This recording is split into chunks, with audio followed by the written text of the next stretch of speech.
প্রিয় শিক্ষার্থীরা, তোমরা যে যেখানে আছো আমি আশা করি তোমরা সুস্থ আছো, ভালো আছো।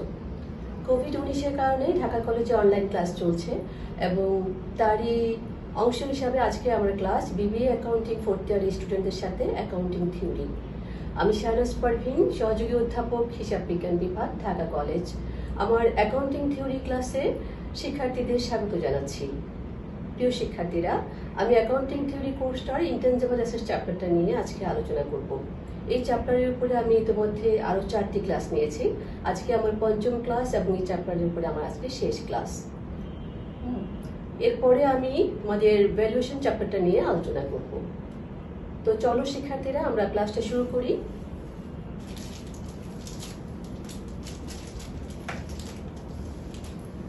আমি এখানে একটা অঙ্ক নিয়ে আসছি, সেটা হচ্ছে গুডউইল ইম্পেয়ারমেন্টের উপরে।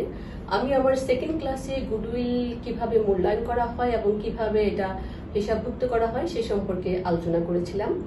আজকে আমি গুডউইলের ইম্পেয়ারমেন্ট কিভাবে নির্ণয় করা হয় সেটা নিয়ে এই অঙ্কটার মধ্যে তোমাদেরকে দেখিয়ে দেবো যে কিভাবে ইম্পেয়ারমেন্টটা নির্ণয় করা হয়।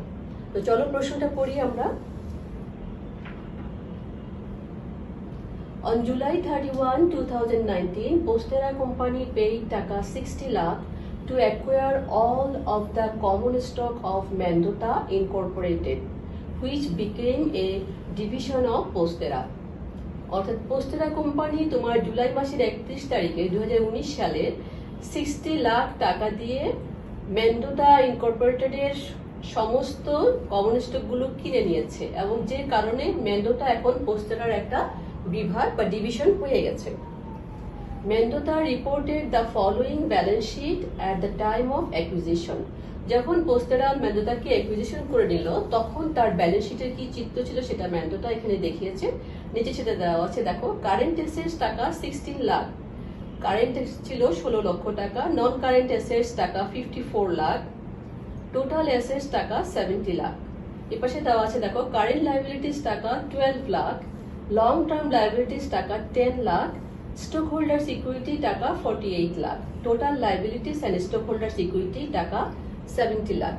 এই ছিল যখন তোমার পোস্টেরা কোম্পানি মেন্ডোটাকে অ্যাকোয়ার করে নিল তখনকার মেন্ডোটার ব্যালেন্স শিটের চিত্র। এরপরে কি বলা আছে দেখো। আচ্ছা, অঙ্কটা আলোচনা করার আগে বা প্রশ্ন আমি আরেকটু বলে নিই, এই অঙ্কটা কিন্তু খুবই ইম্পর্টেন্ট এবং এটা এই ধরনের অঙ্ক প্রায়শই তোমার দেখা যায় যে ইউনিভার্সিটি কোশ্চেনগুলোতে এসে থাকে। তো এরপরে আসি আমরা আলোচনায়। It was determined at the date of purchase that the fair value of the identifiable net assets of Mendota was taka 53 lakh. এটা নির্ধারণ করা হয়েছে যে যখন তোমার মেন্ডোটাকে পোস্টেরা পারচেজ করে নিল তখন মেন্ডোটার নেট অ্যাসেটস এর ফেয়ার ভ্যালু ছিল 53 লাখ। আমরা দেখলাম যে মেন্ডোটাকে যখন পোস্টেরা কিনে নিল, দ্যাট ইজ অ্যাকুইজিশন করে নিল, তখন সে মূল্য দিয়েছে কত? 60 লাখ। দিল কত টাকা? 60 লাখ। আর মেন্ডোটার অ্যাসেটস এর ফেয়ার ভ্যালু হচ্ছে 53 লাখ। তার মানে কি মেন্ডোটার অ্যাসেটস এর যে নেট ভ্যালু তার চেয়ে কিন্তু পোস্টেরা তাকে আরো বেশি টাকা দিয়েছে। এটার মানে কি আমরা নিশ্চয়ই জানি, সেটা আমি আরো পরে আলোচনা করছি। Over the next 6 months of the operations the newly purchase division experienced operating losses.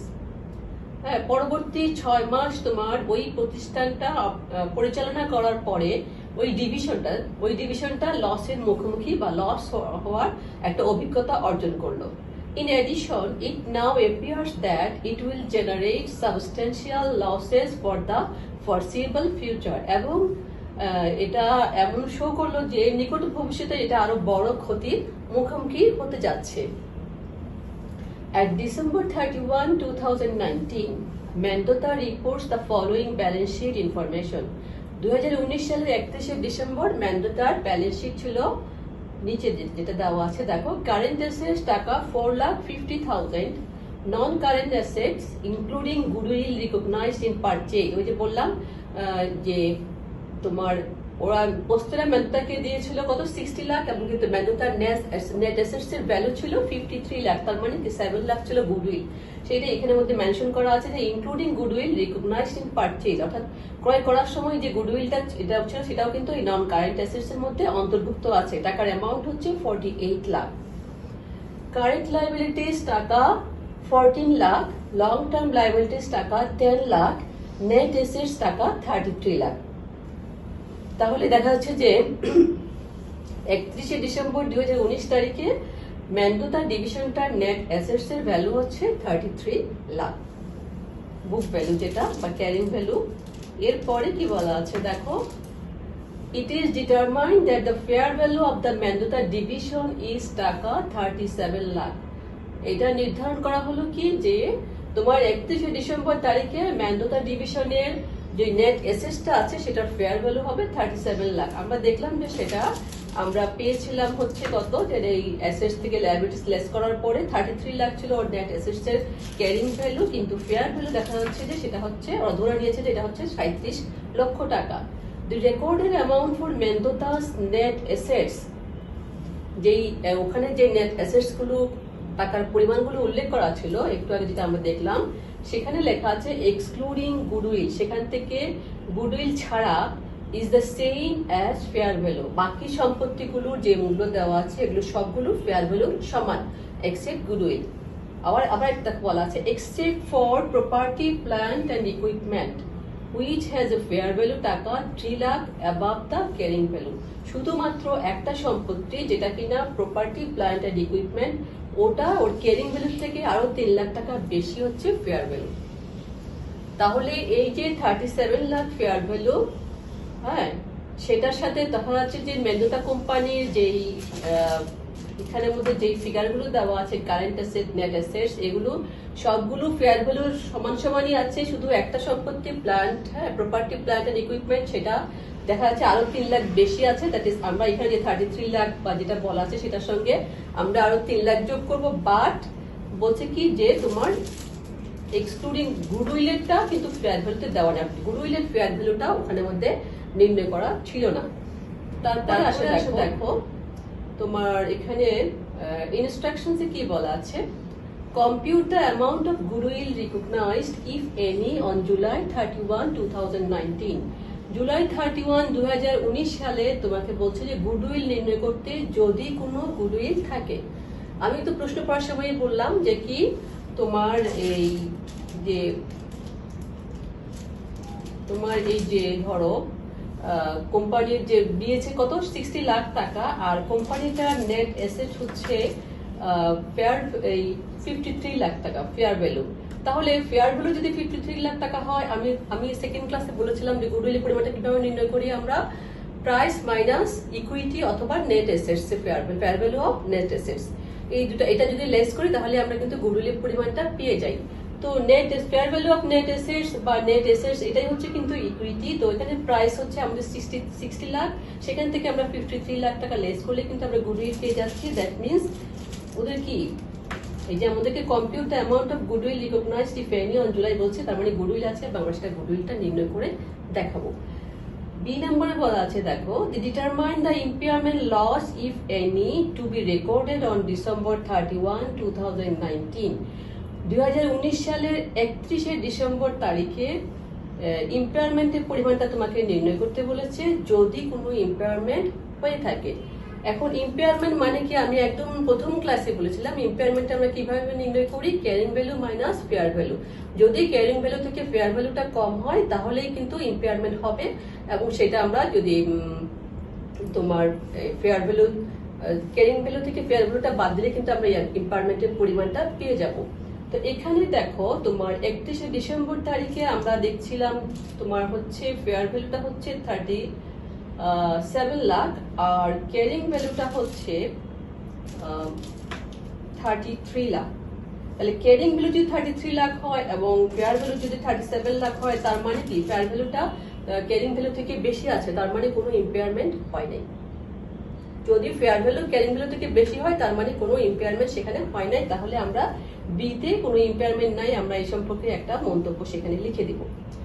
C নম্বরে আসো, assume that the fair value of the Mendota division is টাকা 30 লাখ instead of টাকা 37 লাখ, অর্থাৎ 37 লক্ষ টাকার জায়গায় তোমাকে ধরতে হবে যে কি মেন্ডোতা ডিভিশনের ফেয়ার ভ্যালু এখন 30 lakh. Determine the impairment loss, if any, to be recorded on December 31, 2019. তোমাকে বলছে যে ইম্পায়ারমেন্ট লসটা নির্ণয় করো যদি কোনো ইম্পায়ারমেন্ট লস হয়ে থাকে। আমরা দেখলাম যে তোমার এখানে যখন 37 লাখ ছিল তখন ওদের ক্যারিং ভ্যালু হচ্ছে 33 লাখ, তাহলে 33 লাখ থেকে 37 লাখটা বেশি, সুতরাং ওখানে কোনো ইম্পায়ারমেন্ট লস হয় নাই আগের বি। কিন্তু সিতে যখন এসে আমাদেরকে বলছে যে ফেয়ার ভ্যালু 37 লাখের জায়গায় 30 লাখ হয়ে গেছে, তাহলে 30 লাখ থেকে ডেফিনেটলি 33 লাখ বেশি, সুতরাং এখানে অবশ্যই ইম্পায়ারমেন্ট হয়েছে এবং আমাদেরকে ইম্পায়ারমেন্টটা নির্ণয় করতে হবে। আমরা সাধারণভাবে অন্যান্য ইনটেনজিবল অ্যাসেটসের ইম্পায়ারমেন্টটা নির্ণয় করি কিভাবে, ক্যারিং ভ্যালু থেকে ফেয়ার ভ্যালুটা আমরা লেস করি। এখানেও ক্যারিং ভ্যালু থেকে আমরা ফেয়ার ভ্যালুটা নির্ণয় করব, ফেয়ার ভ্যালুটা লেস করে ইম্পায়ারমেন্টটা নির্ণয় করব। কিন্তু গুডউইলের ইম্পায়ারমেন্টটা, যেহেতু গুডউইল একটা ব্যবসা প্রতিষ্ঠানের সরাসরি সবকিছুর সঙ্গে অন্তর্ভুক্ত থাকবে, গুডউইলের আগে কি করতে হবে যে ইমপ্লয়েড ফেয়ার ভ্যালু, অর্থাৎ কতটুকু আগে কোনো ওখানে আমাদের কোনো ফেয়ার ভ্যালু আছে কিনা না গুডউইলের জন্য, সেটা আমাদেরকে নির্ণয় করতে হবে, থাকলে সেটা কত, তারপরে আমরা সেটা আমাদের গুডউইলের ক্যারিং ভ্যালু যেটা আমরা নির্ণয় করেছিলাম একদম 1 নম্বরে, গুডউইলের যেটা ক্যারিং ভ্যালু সেটা থেকে আমরা ফেয়ার ভ্যালু লেস করলে কিন্তু আমরা ইম্পায়ারমেন্টটা পাবো। হ্যাঁ, এবং আর কি হতে পারে আমি অঙ্কটা করার সময় তোমাদেরকে সেটা আলোচনা করে দেবো। 4 নম্বরে আসলে দেখো, prepare the journal entry to record the impairment loss if any and indicate whether the loss would be reported in the income statement. বলছে তোমাকে যদি ইম্পায়ারমেন্ট লস হয়ে থাকে তাহলে তার জার্নালটা দিতে এবং এটা ইনকাম স্টেটমেন্টের কোথায় বসবে সেটা তোমাকে রেকর্ড জানাতে বলেছে। ইফ এনি ইন্ডিকেট করতে বলেছে যে এটা ইনকাম স্টেটমেন্টের কোথায় বসবে। ইম্পায়ারমেন্টের জার্নাল কি হবে এটা একদম ফার্স্ট ক্লাসে দেওয়া আছে, সবগুলো ইনটেনজিবলস এর ক্ষেত্রে একই রকম জার্নাল, গুডউইলের ক্ষেত্রেও তাই, খালি ইম্পায়ারমেন্টটা নির্ণয় করার ক্ষেত্রে গুডউইলটা একটু ডিফারেন্ট আছে, একটু পার্থক্য আছে, সেটা আমরা অঙ্ক করার সময় শিখে নেব। তো চলো শিক্ষার্থীরা আমরা অঙ্কটা করি। তো প্রিয় শিক্ষার্থীরা আসো আমরা অঙ্কটা শুরু করি। আমাদেরকে এই নাম্বার রিকোয়ারমেন্টে বলেছিল compute the amount of goodwill recognised if any on July 31, 2019। তো আমরা গুডউইলটা নির্ণয় করি প্রথমে। Requirement A, calculation for goodwill. Goodwill equal to আমি কি বলেছিলাম, প্রাইস মাইনাস ইকুইটি অথবা fair value of net assets. তাহলে আমরা প্রথমে প্রাইস অফ মেন্ডোতা ডিভিশন বা ডিভিশন লিখি। আমরা মেন্ডোটাকে কেনার জন্য পোস্তেরা প্রাইস দিয়েছিল হচ্ছে টাকা 60 লাখ, 60 লাখ, আর fair value of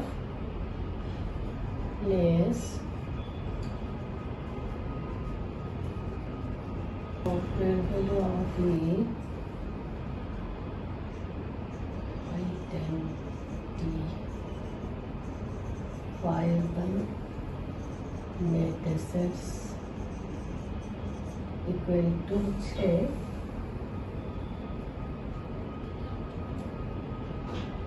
53 lakh.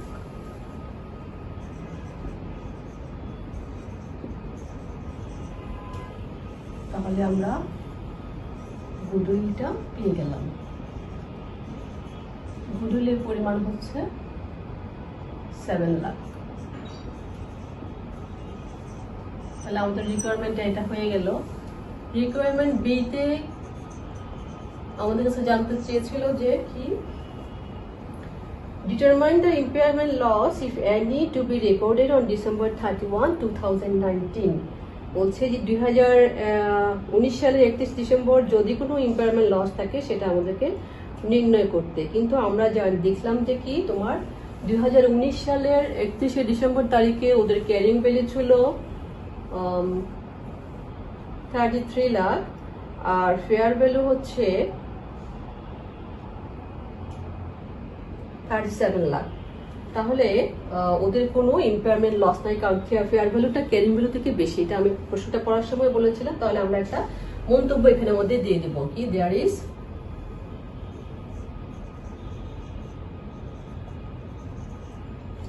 no impairment loss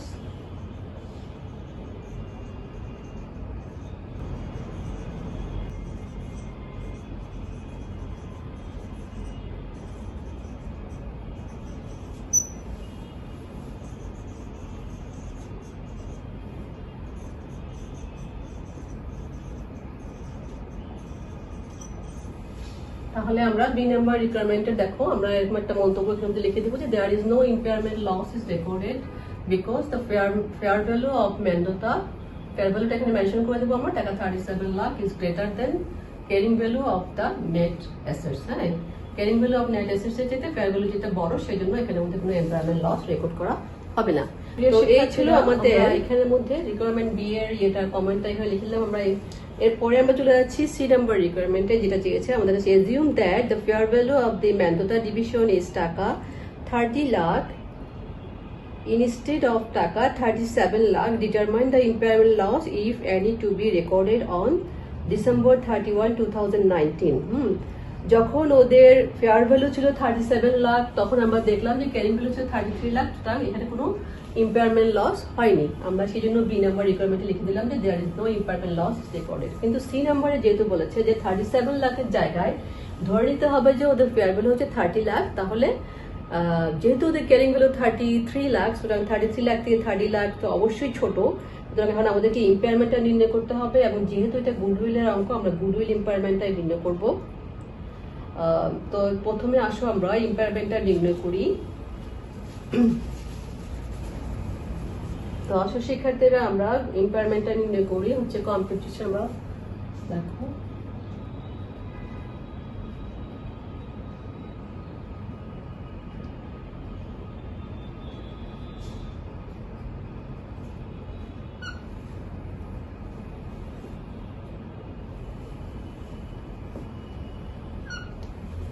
এখন আমরা যেটা করবো ইম্পেয়ারমেন্ট নির্ণয় করার জন্য প্রথমে আমরা তোমার implied fair value of goodwill যেটা সেটা আগে আমরা নির্ণয় করবো, অর্থাৎ গুডউইলের কোনো ফেয়ার ভ্যালু আছে কিনা না। তোমার এই যে প্রতিষ্ঠানের যে ফেয়ার ভ্যালু দেওয়া আছে ধরো 30 লাখ, হ্যাঁ 30 লাখের মধ্যে অন্যান্য সম্পত্তির ফেয়ার ভ্যালুটা যদি আমরা এখান থেকে বাদ দেই তারপরে গুডউইলের জন্য কোনো অ্যামাউন্ট আছে কিনা প্রথমে আমরা সেটা নির্ণয় করবো। তারপরে আমরা সেখান থেকে যেটা করবো যদি কোনো ফেয়ার ভ্যালু থাকে তাহলে আমরা গুডউইলের যে ক্যারিং ভ্যালুটা আছে আমি এখানে লিখে রেখেছি। আমরা প্রথম যে রিকোয়ারমেন্ট এতে নির্ণয় করেছিলাম টাকা 7 লাখ, ক্যারিং ভ্যালু হচ্ছে 7 লাখ, সুতরাং 7 লাখ ক্যারিং ভ্যালু থেকে আমরা ফেয়ার ভ্যালু যদি থেকে থাকে সেটা লেস করলে কিন্তু আমরা গুডউইলের ইম্পেয়ারমেন্ট লসটা পেয়ে যাব।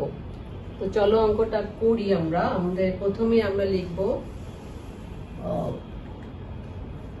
ফেয়ার ভ্যালু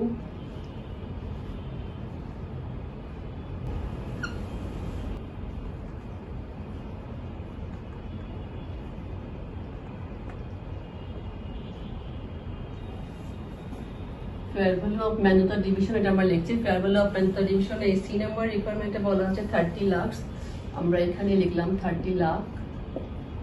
এখন যেটা করব আমরা এখান থেকে তোমার ফেয়ার ভ্যালু অফ মেন্ডোতা ডিভিশনেরই শুধু কিন্তু গুডউইল ছাড়া, হ্যাঁ গুডউইল ছাড়া যেটা আছে আমরা সেটাই লিখব। সেটার জন্য আমাদের যেটা করতে হবে সেটা হচ্ছে ক্যারিং ভ্যালু যেটা আছে প্রতিষ্ঠানের। এই প্রশ্নে বলা ছিল যে ক্যারিং ভ্যালুতে সবকিছুই ফেয়ার ভ্যালু মূল্য ছিল।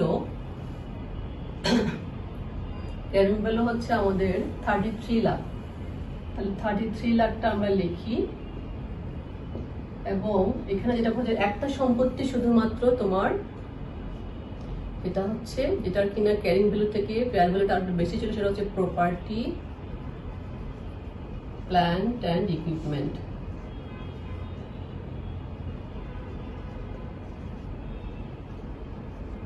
এটা বেশি ছিল হচ্ছে হলো 3 লাখ।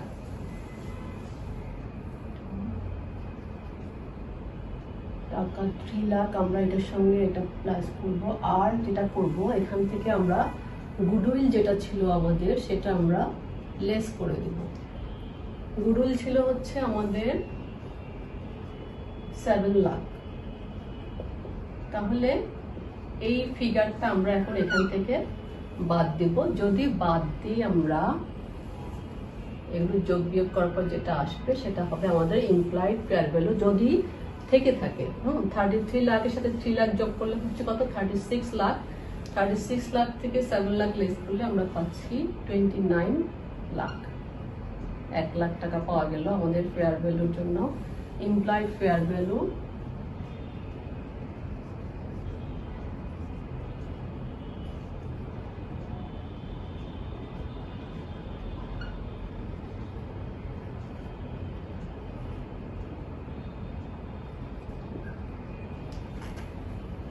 $1 লাখ। এখন আমরা যেটা করব, তোমার ইম্পায়ারমেন্ট লস অফ গুডউইল নির্ণয় করার জন্য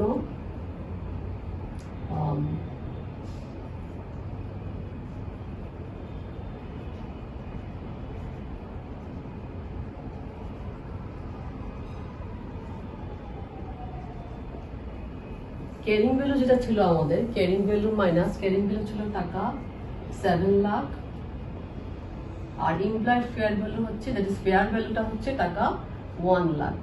তাহলে ক্যারিং ভ্যালু থেকে আমরা এখন ফেয়ার ভ্যালুটা লেস করে আমরা গুডউইলের ইম্পায়ারমেন্টটা নির্ণয় করছি টাকা 6 লাখ।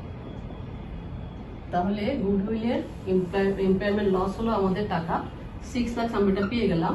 এটা ছিল আমাদের সি নাম্বার রিকোয়ারমেন্টের। যদি হয়ে থাকে if any to be recorded on, assume that the fair value of the manual division is টাকা 30 lakh, instead determine the impairment loss। তাহলে impairment lossটা আমরা নির্ণয় করে ফেলেছি। এটা ছিল আমাদের সি নাম্বার রিকোয়ারমেন্টের। এখানে আমার যেটা বক্তব্য সেটা হচ্ছে যে তোমরা এটা খুব ভালো করে খেয়াল রাখো যে ইম্পায়ারমেন্ট লস কিন্তু কখনো নেগেটিভ ফিগার হবে না। দ্যাট ইজ সম্পত্তিটার যে ক্যারিং ভ্যালু আছে, ক্যারিং ভ্যালু থেকে কখনোই কিন্তু তোমার লসটা বেশি হতে পারবে না। এটা মনে রাখবা, যে কোনো, সেটা গুডউইল বলে না, যে কোনো ইনটেনজিবল অ্যাসেট বা যে কোনো অ্যাসেটসেরই তোমার লস হয়তো কোনো ইয়ে থাকবে না, তোমার কোনো অ্যামাউন্ট না থাকতে পারে। 7 লাখ টাকা হবে তার হয়তো ম্যাক্সিমাম ইম্পায়ারমেন্ট লস, এর চেয়ে বেশি লস হওয়ার কোনো সুযোগ নাই। আর ইম্পায়ারমেন্ট গেইন বা ধরো গুডউইলের মূল্য বৃদ্ধি এটা কোনোভাবেই সম্ভব না, কারণ গুডউইলটার মূল্য আমরা হিসাব করি কখন, এটা আমি কিন্তু সেকেন্ড ক্লাস খুব ভালো করে আলোচনা করেছিলাম যে গুডউইলটা তখনই নির্ণয় করা হয় গুডউইলের ভ্যালু যখন একটা ব্যবসা প্রতিষ্ঠান বা একটা প্রতিষ্ঠান আরেকটা প্রতিষ্ঠানটাকে অ্যাকোয়ার করে নেয় বা কিনে নেয়। এছাড়া গুডউইলের মূল্য অন্য কোনোভাবেই হিসাবভুক্ত করা হয় না। যদিও বা সেটা হয়তো হতে পারে ইন্টারনালি তোমার এটা জেনারেট হতে পারে, কিন্তু সেটা কখনো হিসাবভুক্ত করা হয় না ব্যবসা প্রতিষ্ঠানে। এটা আমি কিন্তু যেটা আমার সেকেন্ড ক্লাস সেখানে ভালো করে পরে রিকোয়ারমেন্টে চলে যাচ্ছে, সেটা হচ্ছে prepare the journal entry to record the impairment loss. হ্যাঁ, এবং এরপর হচ্ছে যে if any and indicate whether the loss would be reported in the income statement। তাহলে চলো আমরা জার্নাল এন্ট্রিটা দিয়ে দিই। তাহলে দেখো শিক্ষার্থীরা, আমাদেরকে 2 নম্বর রিকোয়ারমেন্টে বলেছিল prepare the journal entry to record the impairment loss if any. হ্যাঁ, তাহলে আমরা ইম্পায়ারমেন্ট লসটা আমরা নির্ণয় করলামই, তাহলে আমরা সেটা জার্নাল দিয়ে দিই। ইম্পায়ারমেন্ট লসের জার্নাল এটা সবগুলো ইনটেনজিবল অ্যাসেটস এর ক্ষেত্রে একই। ইনটেনজিবল অ্যাসেটস এর ক্ষেত্রে সেটা হচ্ছে কি ইম্পায়ারমেন্ট লস ডেবিট আর অ্যাসেটস ক্রেডিট। তাহলে আমরা এখানের মধ্যে ইম্পায়ারমেন্ট লসকে ডেবিট করব, লস ডেবিট আর হচ্ছে গুডউইল ক্রেডিট।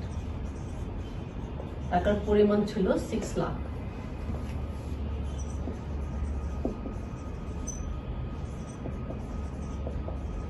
তো এই ছিল আমাদের ডি নাম্বারের জার্নালটা। আরেকটা জিনিস যে জানতে চেয়েছিল সেটা হচ্ছে আমাদের কাছে যে and indicate whether the loss would be reported in the income statement। তাহলে আমরা জানি যে যে কোনো লস যদি হয়ে থাকে সেটা ইনকাম স্টেটমেন্টে কোথায় শো করা হয়, ডেবিট পাশে অ্যাজ এক্সপেন্স হিসেবে এটা শো করা হয়। তাহলে আমরা এখানে সেটা লেখাবো, ইট উইল বি রিপোর্টেড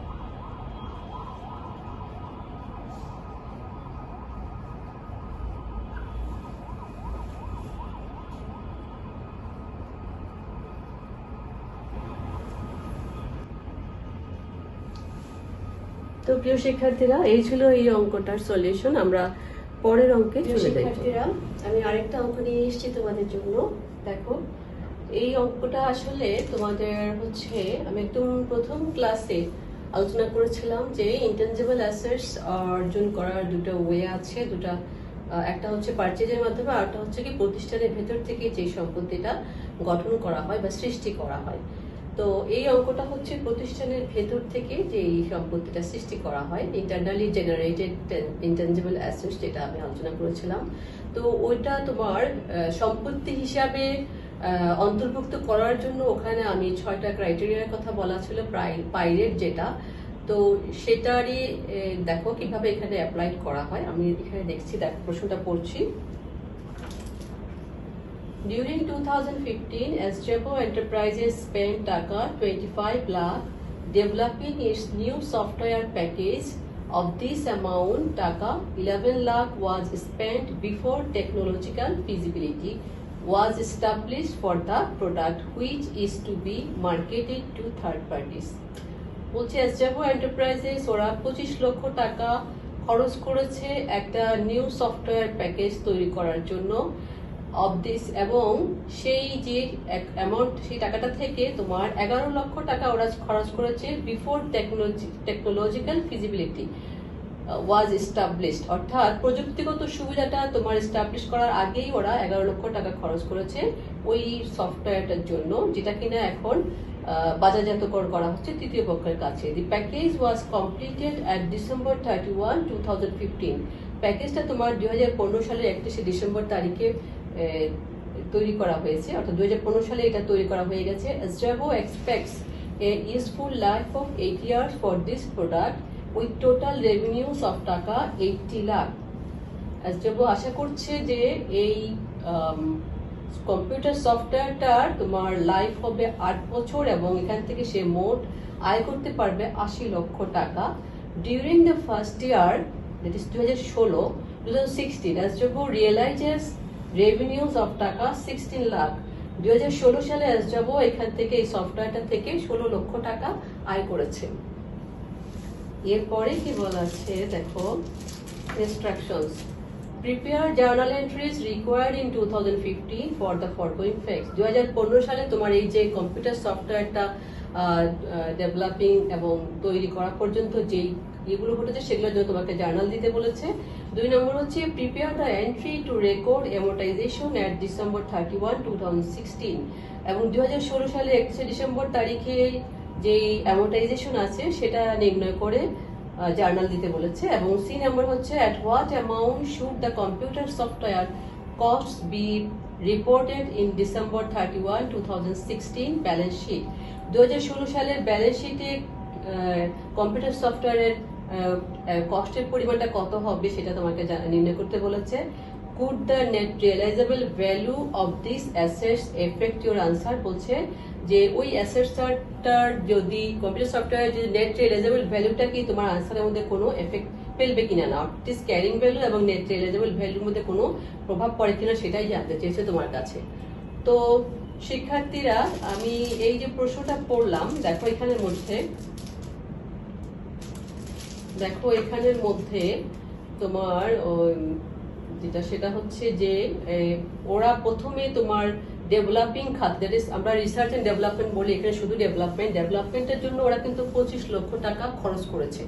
25 লক্ষ টাকাটাই খরচ করেছে, কিন্তু সবটা কিন্তু আমরা আমাদের কম্পিউটার সফটওয়্যার খাতে নিতে পারছি না। কেন পারছি না? 11 লক্ষ টাকা ওরা খরচ করেছে তোমার টেকনোলজিক্যাল ফিজিবিলিটিটা এস্টাবলিশড হওয়ার আগে। আমি ওখানে যে 6টা শর্ত ছিল সেই 6টা শর্তের মধ্যে কিন্তু পাইরেটের মধ্যে একটা টি আছে, এই টি মানে হচ্ছে টেকনোলজিক্যাল ফিজিবিলিটি। তো ওইটা যেহেতু পূরণ করে না, সুতরাং এর আগে যে খরচটা হয়েছে ওইটা পূরণ করার আগ পর্যন্ত সেই খরচটা কিন্তু আমরা কম্পিউটার সফটওয়্যারের সম্পত্তিটা খাতে দেখাতে পারবো না। দ্যাট ইজ এই 11 লক্ষ টাকাটা হয়ে যাবে আমাদের রিসার্চ এন্ড ডেভেলপমেন্ট এক্সপেন্স খাতে, এবং বাকি যে 25 লক্ষ টাকা থেকে 11 লক্ষ টাকা লেস করে যে টাকাটা থাকবে সেই টাকাটাই কিন্তু আমরা কম্পিউটার সফটওয়্যারের কস্ট হিসাবে দেখাবো। এই জিনিসটাই মূলত এই অঙ্কটার মধ্যে তোমার শেখার বিষয়। আরেকটা জিনিস যেটা আমি এর আগেও আলোচনা করেছিলাম সেটা এখানে আবার বলছি, সেটা হচ্ছে যে দেখো এই যে কম্পিউটার সফটওয়্যারটার এটার ওরা আশা করছে যে ইউজফুল লাইফ হবে 8 বছর, আর হচ্ছে তোমার যে ওরা আশা করছে টোটাল রেভিনিউ হবে 80 লক্ষ টাকা, এবং 2016 সালে 1 বছরে ওরা আয় করেছে 16 লক্ষ টাকা। যখন তোমার হাতে দুটো অপশন থাকবে অ্যামোর্টাইজেশন করার, তখন দুটো অপশনই আমরা ইউজ করে যেই মেথডে তোমার অ্যামোর্টাইজেশনের পরিমাণটা বেশি হবে আমরা সেটাই অঙ্কের ক্ষেত্রে ধরে থাকবো। কেন ধরে থাকবো সেটা আমি একটা ক্লাসে আলোচনা করেছি, এখানে আর আলোচনা করতে চাই না আমি, তোমরা ক্লাসগুলো নিশ্চয়ই দেখেছো। তো চলো শিক্ষার্থীরা আমরা অঙ্কটা করি। তো শিক্ষার্থীরা আসো আমরা আমাদের এই অঙ্কটা এখন সলিউশন করি। এই অঙ্কটার মধ্যে বলা ছিল Asjabo Enterprises spent টাকা 25 lakh developing its new software package. Of this amount, টাকা 1 lakh was spent before technological feasibility was establish for the product. আমি বলেছিলাম যে যেটা টেকনোলজিক্যাল ফিজিবিলিটি সেটার আগে যে খরচটা হয়েছে সেটাকে আমরা রিসার্চ অ্যান্ড ডেভেলপমেন্ট এক্সপেন্স হিসাবে শো করব। তাহলে আসো আমরা সেটা জার্নাল দিয়ে দিই। আমাদেরকে জার্নাল দিতে বলেছে, সেটা হচ্ছে 2015 সালে যেই লেনদেনগুলো, যে ঘটনাগুলো সেই 2015 সালের জার্নালগুলো আমরা দিচ্ছি। প্রথমেই হচ্ছে আমাদের সেটা হচ্ছে research and development expense debit,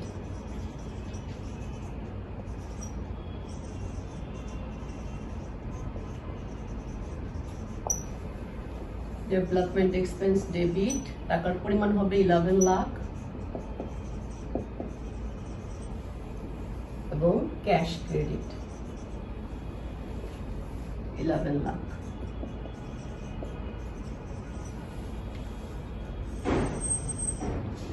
এরপরে দেখো আমরা বাকি যে অংশটা, তোমার 25 লক্ষ টাকার মধ্যে 11 লাখের পরে বাকি যে অংশ টাকা থাকবে সেটাকে আমরা কম্পিউটার সফটওয়্যার, যেটা অ্যাসেটস নামে শো করব। তাহলে কম্পিউটার সফটওয়্যার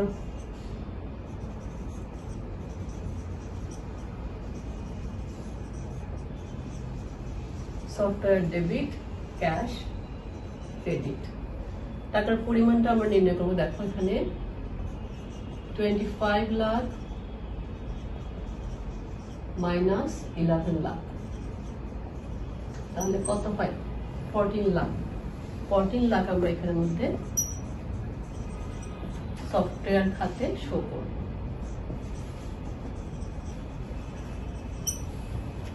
তো শিক্ষার্থীরা এই ছিল আমাদের রিকোয়ারমেন্ট এ।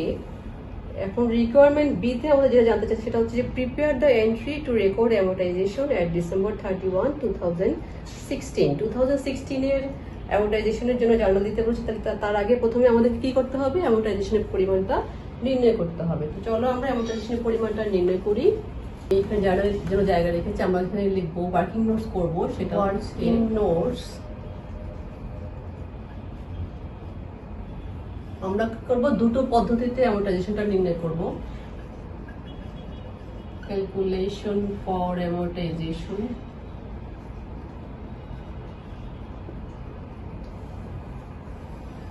আমরা revenue percent method,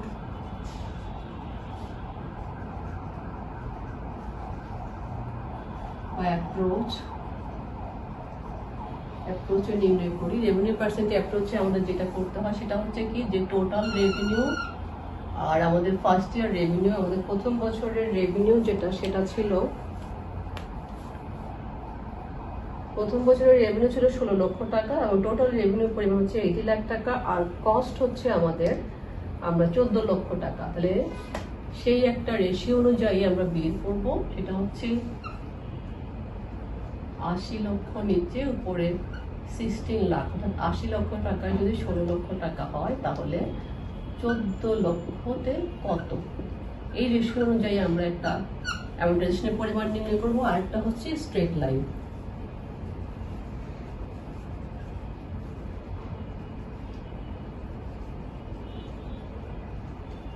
straight line অ্যাপ্রোচে আমরা জানি যে কস্টটাকে আমরা লাইফ দিয়ে ভাগ করব। আমাদের কস্ট হচ্ছে টাকা 14 লাখ এবং লাইফ হচ্ছে 8 ইয়ার্স। তাহলে যেটা আসবে, তাহলে দেখো কত আসে আমাদের।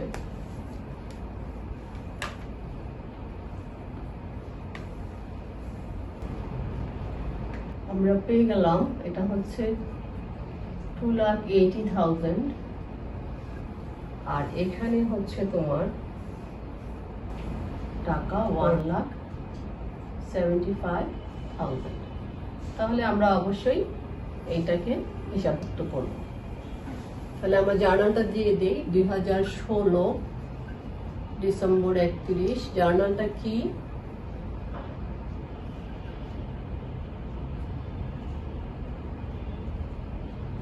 সফটওয়্যার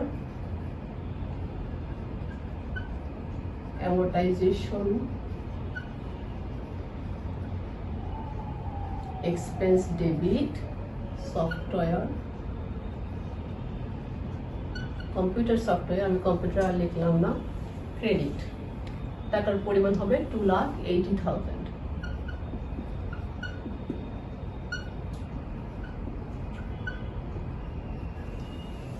তাহলে এই ছিল আমাদের B number requirement.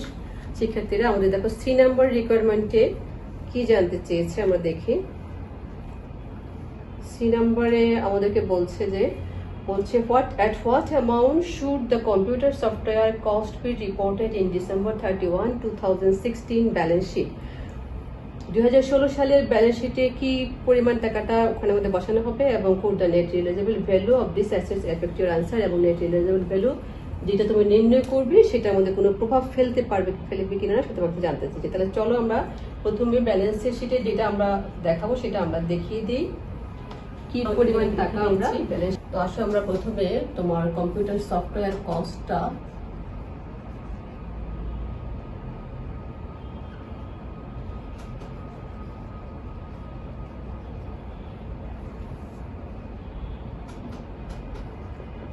Computer software cost যেটা ছিল সেটা হচ্ছে আমাদের কত ছিল, 14 লক্ষ টাকা। 14 লক্ষ টাকা আমরা এখানে ইনার কলামে বসাই। এখান থেকে আমরা যেটা করব সেটা হচ্ছে যে অ্যামোর্টাইজেশনটা আমরা লেস করব। অ্যামোর্টাইজেশনের পরিমাণ ছিল আমরা বের করেছিলাম, দুটার মধ্যে যেটা বেশি ছিল 2,80,000। 2,80,000 আমরা এখান থেকে লেস করে দেব। লেস করে দিয়ে যেটা থাকবে সেটাই আমরা ব্যালেন্স শিটে শো করব। তো লেস করে দিয়ে কত আসছে, 11,20,000 টাকা। 11,20,000 টাকা, এটাই হচ্ছে আমাদের ব্যালেন্স শিটের ফিগার। আমরা এরপরে আমাদের কাছে যেটা জানতে চেয়েছে সেটা হচ্ছে কি যে put the net realisable value of this asset effective change. অবশ্যই চেঞ্জ হবে যদি নেট রিয়েলাইজেবল ভ্যালুটা আমাদের কি হয়, কমে যায় অথবা চেঞ্জ হয়, আমাদের এই ব্যালেন্সিং ফিগারটাও চেঞ্জ হতে পারে। এটা আমরা কমেন্ট আকারে লিখে দিচ্ছি। প্রিয় শিক্ষার্থীরা, এই ছিল আমরা আজকের ক্লাস। ইনটেনজিবল অ্যাসেট চ্যাপ্টারটার উপরে আজকেই আমার শেষ ক্লাস ছিল। এই চ্যাপ্টারে তোমরা প্র্যাকটিস করার সময় তোমাদের যদি কোনো সমস্যা হয়, তোমরা যেটা করছো সেটা হচ্ছে যে আমার এই ক্লাসে দেখবে ইনবক্সের মধ্যে আমার ইমেল অ্যাড্রেস দেওয়া আছে, তোমরা সেখানে আমার সাথে যোগাযোগ করতে পারো। আমি আশা করি তোমাদেরকে আমি প্রবলেমগুলো সলভ করে দিতে পারবো। যদি তোমাদের কারো কোনো প্রবলেম হয়ে থাকে অথবা যদি কারো কোনো পরামর্শ থাকে সেটাও তোমরা আমাকে জানাতে পারো। আমি এরপরে তোমাদের ভ্যালুয়েশন চ্যাপ্টারের উপরে ক্লাস নেব। তো প্রিয় শিক্ষার্থীরা, তোমরা অবশ্যই সবাই স্বাস্থ্যবিধি মেনে চলবে আর পড়াশোনা করবে মন দিয়ে। আশা করি সবাই ভালো থাকবে। আল্লাহ হাফেজ।